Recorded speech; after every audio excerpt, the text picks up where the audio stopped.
Free speech wing of the Free Speech Party. This is how Twitter executives love to define their platform.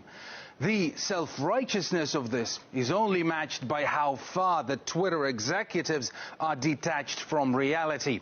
Lately, they banned the Nigerian president over this tweet. Many of those misbehaving today are too young to be aware of the destruction and loss of lives that occurred during the Nigerian Civil War. Those of us in the fields for 30 months who went through the war will treat them in the language they understand.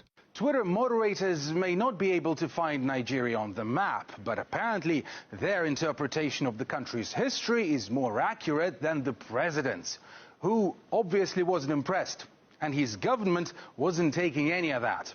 When people were burning police stations and killing policemen in Nigeria during EndSARS, for Twitter, it was about the right to protest.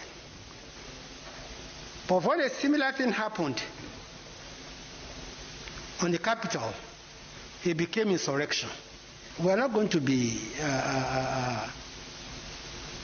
fooled by anybody. We have a country to rule, and we'll do so to the best of our ability.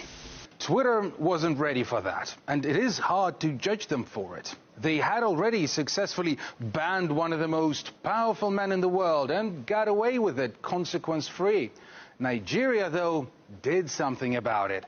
The audacity. We are deeply concerned by the blocking of Twitter in Nigeria. Access to the free and open internet is an essential human right in modern society. Just put everything down for a sec and appreciate the absolute illogical pandemonium here with me. Twitter, which is very trigger-happy over an arbitrary set of rules to deny people the right to speak out, is trying to be the champion of free speech. You can't make this up. But the ban caught the eye of some politicians who condemned it. The diplomatic missions of Canada, the European Union, the Republic of Ireland, the United Kingdom and the United States of America convey our disappointment over the government of Nigeria's announcement suspending Twitter. Banning systems of expression is not the answer. These measures inhibit access to information and commerce. The information monster, even if it appears very attractive, cannot dictate to a foreign state how to live, how to interpret historical events, what movies to watch or what music to listen to. Otherwise, instead of freedom of speech, it becomes a dictatorship of opinion for sole purpose. And some other politicians who in turn got ideas. Twitter non-compliance with our rules will lead to unintended consequences, including Twitter losing exemption from liability as an intermediary.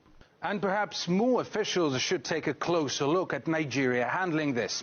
Because if banning a president over an opinion somehow made it into Twitter's definition of free speech, we all need a lesson in how to deal with big tech tyranny. Twitter has no business deciding on what geopolitical figures have to say about anything because they're not informed enough to do so. They're just are responding based on their own political prejudices with very little knowledge about what the situation involves, especially in Nigeria. Twitter is pretending to be the government of the world. Along with other social media platforms, they are trying to institute their own sort of governmental power.